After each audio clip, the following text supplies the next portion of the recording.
and welcome to another exciting weekly news where I'm going to be talking to you about all of the incredible films that have been released today, Friday the 8th of March 24, and for the subsequent week, both here in the UK and the US.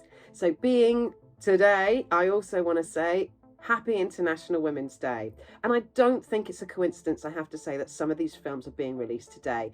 There is a sort of air of very strong feminine influence in these films. So first up, I have Origin. This is an American biographical drama, and it's written and directed by Ava DuVernay. It's based on the life of Isabel Wilkerson.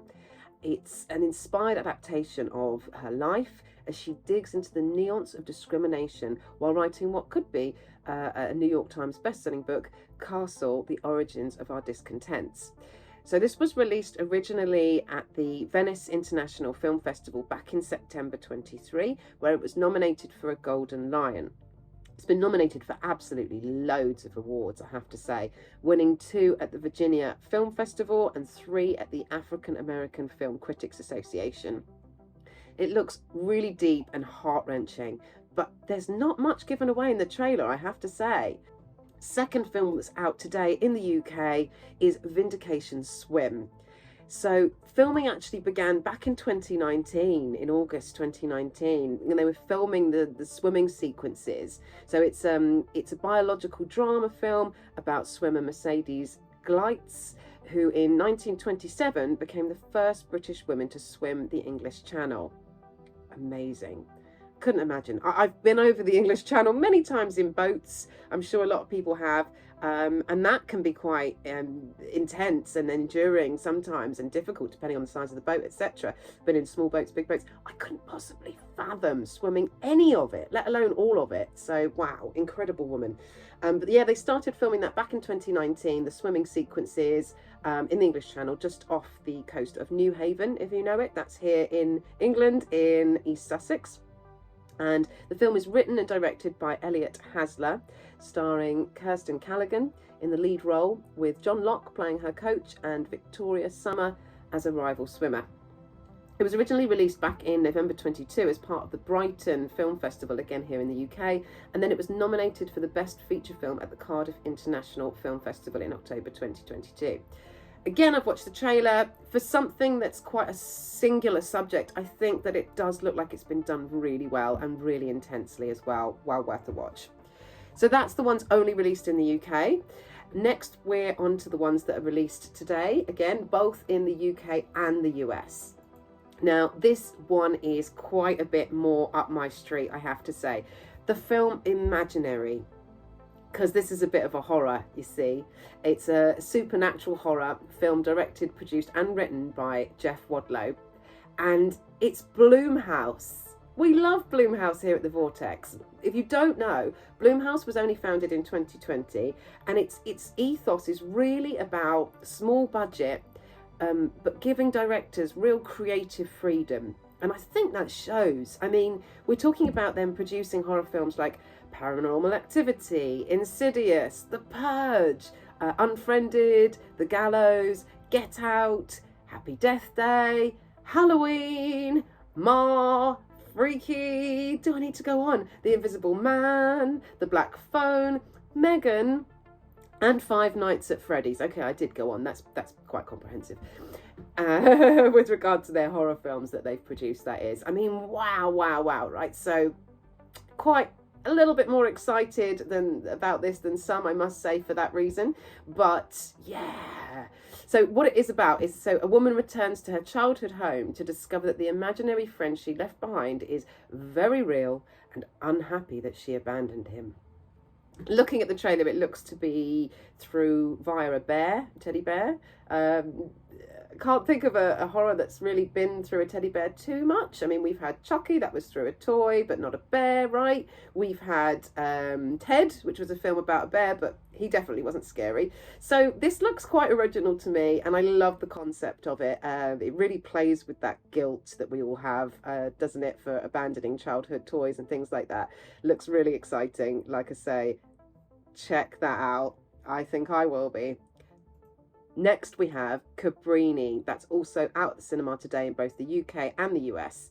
So this is an American biological drama film directed by Alejandro Gomez Monteverde and written by Rod Barr, based on a story by both. So after witnessing disease and poverty in the slums of New York, Italian immigrant Francesca Cabrini embarks on a daring journey to persuade the hostile mayor to provide housing and healthcare for hundreds of orphan children. This stars Christina Delana, John Lithgow, and David Morse. John Lithgow looks much older in this, I have to say, and it's a real strong woman film. Love that. It's gritty, it's powerful, it's about really going for what you believe in. So really odd comparison, but Barbie was also had those traits, but in a completely different way. I've got to say, you know, Barbie was obviously showing that, but in a really girly, pink, plastic Barbie way. I feel like this is going to show some of the really similar morals and again, about really strong women here now on International Women's Day, but in a much more gritty, dark, real, grey, you know, real way, instead of the sort of superficial, ironically superficial way that Barbie showed it. So I don't know if that was the inspiration for any of it, was to bring out a strong film like that, but again, definitely looks like one to go and see. Next up, we have Love Lies Bleeding. This is a romantic thriller film, and it's going to be starring Kristen Stewart. And wow, I mean, it's set in the 80s, and it chronicles the relationship between a reclusive gym manager with a crime family and an ambitious bodybuilder. That's from IMDb. But the bodybuilder is female, so this is unusual. And again, literally strong women. I was talking mentally, this is physically as well, of course.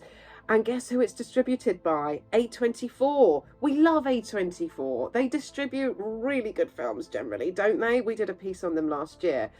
And also, Dave Franco's going to be in that one. And yes, that is James Franco's younger brother, if you didn't know. So I've watched the trailer. It looks so action-packed, to be honest. There's guns, there's fighting, action-packed, but more of a woman-orientated crime film than the typical masculine one that we see. On to Tuesday the 12th of March. This is, I think, US only as well, and I cannot see any UK release date. And it's a documentary, so it's a 2-hour documentary, and it's called Quintessentially Irish. This is an odd one. Again, I can't find a hell of a lot on it, but basically it's going to be going on about being Irish, of course. And it's got Pierce Brosnan as himself, Jeremy Irons as himself, Usain Bolt self, Ricky Sims self, Prince Albert of Monaco self. So immediately I think potentially part of this documentary, it could be like, wow, really, are they Irish? Did you know Pierce Brosnan was Irish? Because the first thing I thought was, please tell me Pierce Brosnan is not going to do another Irish accent in a film, because he did a film called The Outlaws. Don't know if you've seen it, but his Irish accent was awful, absolutely awful. It completely ruined the film for me. It distracted from every moment, every scene, the fact that he was trying to do this Irish accent and doing a really bad job. But it turns out he really is Irish. He was born in Ireland, he lived in Ireland, he was an Irish accented child, but firstly, because he was taken the mickey out of a little bit, and also because he was doing acting school and wanted to be an actor, he realised there was a lot more roles for British sounding, or, you know, non-Irish sounding. So he purposefully trained his accent out so that it was no longer Irish, but to such an extent, it's so ironic, such an extent that he now cannot do a good Irish accent at all. And it's not just me saying this, this was all over the press. And if you can get a clip of it, you'll know what I mean. Mad. So yes, Pierce Brosnan is Irish. Who knew? That's all I've got, I think, coming out for the next week or so. As always, please do let me know what you think. Are you planning to go to the cinema to see any of them? I'm sure there'll be some reviews up on our channel soon if you're interested. And did I miss anything out? Please, by all means, let me know. Send me some comments and I will reply, I promise. And if you haven't already, please do subscribe to our channel. There are so many exciting things coming up and much more exciting news. Thanks as always, Vortexians. Miss you already. See you soon.